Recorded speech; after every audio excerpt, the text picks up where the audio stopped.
Landlord dilemma. The tenants moved out and they left the property just full of stuff and you've got to get rid of it, but you've never done anything but besides use curbside pickup. So you don't know how to get rid of this. So you end up calling a junk hauler or something like that because you don't know how to use your local dump or transfer station. I had a client reach out to me this week and they said, hey, silly question, how do I use the transfer station? Because she was trying to get all the stuff out of her house before she moved out and we could rent it. So I thought I'd make this video today showing you how to use the transfer station. Our trailer is loaded with abandoned belongings from a move out. The transfer station is great because we can get rid of stuff quickly and for a low cost.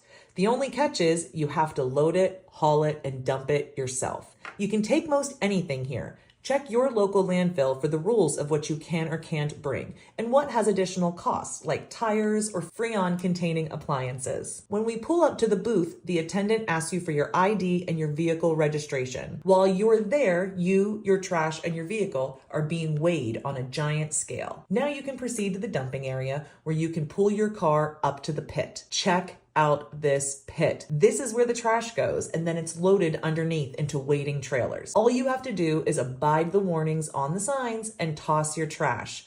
Don't try to be sneaky. There's somebody there watching to make sure you don't put anything in that you're not supposed to. Now, when you leave, you and your vehicle are weighed again, and the difference between the entry and exit weights is what you're billed for. We were charged $20 today, which is the minimum charge. Many thanks to Jason who let me tag along on his work order today.